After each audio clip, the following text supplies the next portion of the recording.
Hello, everyone. In this episode of the Moon Podcast, I'm going to talk about death and how it motivates us, and why New Year's resolutions are useless.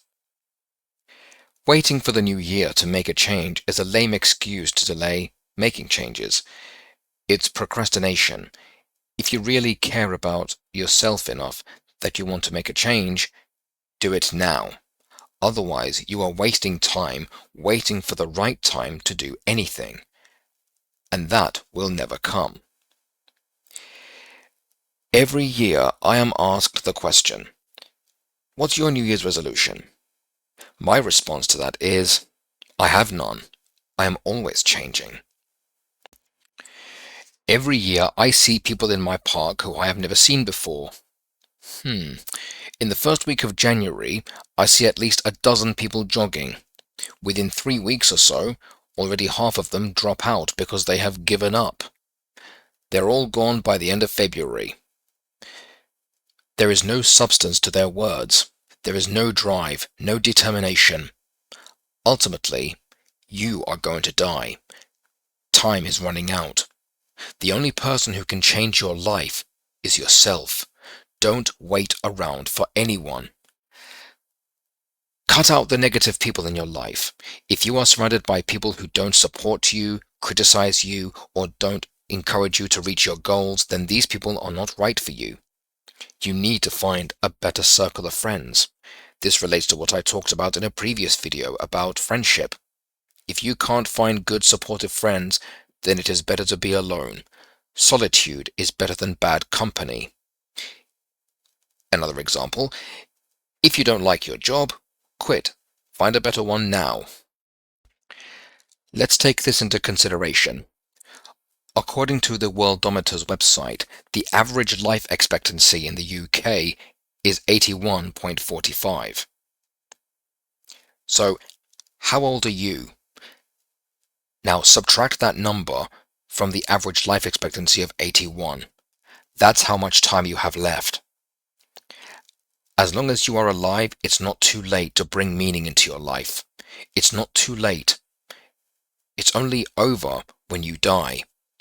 Once you have made the changes you need for yourself, you will be thankful for what you have.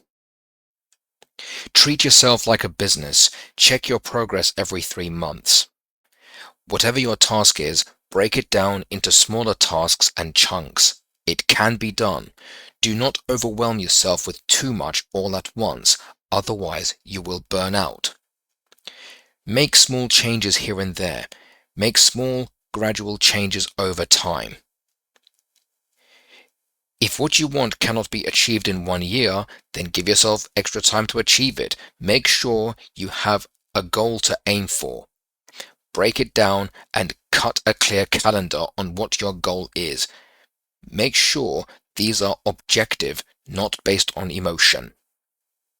For example, if you are spending too much money, spend less, save more.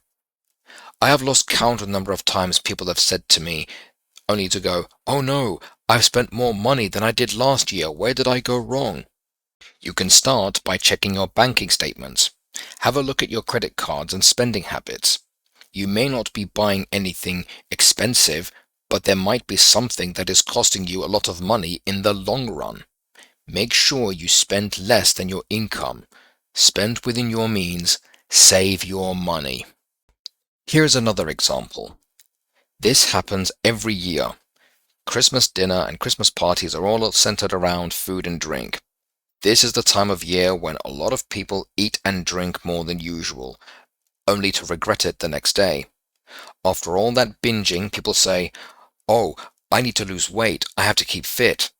And as always, predictably, people sign up to gyms, buy the latest sporting equipment, take on extreme diets. Invariably, this always fails. Be mindful of your fitness. You only have one body. You need to take good care of it. You won't lose weight overnight. It requires consistency. If you make sudden changes to your diet, your body will crave the things you cut out suddenly.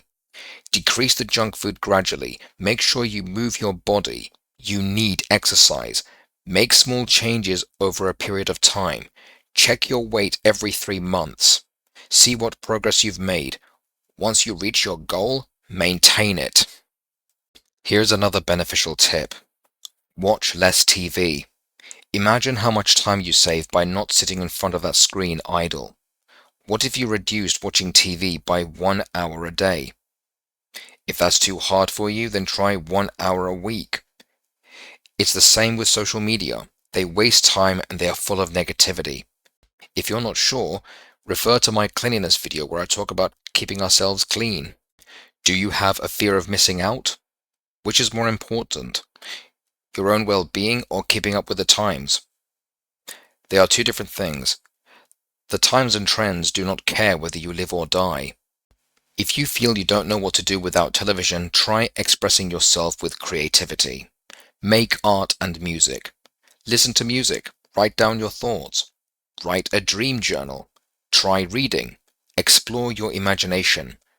There are even coloring books for adults now. Imagine how much time you save. Imagine how much more you get done.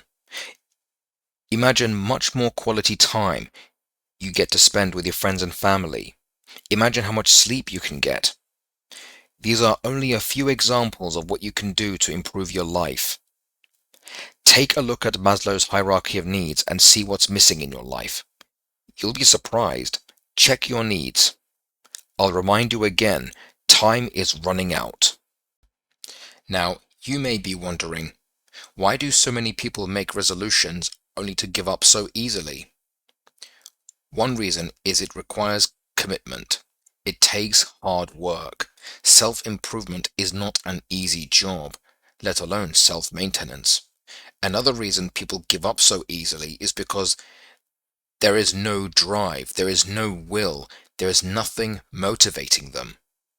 However, there is one certainty in life that is always a good motivator, and that is death. You don't know when you are going to die. There is no guarantee of tomorrow.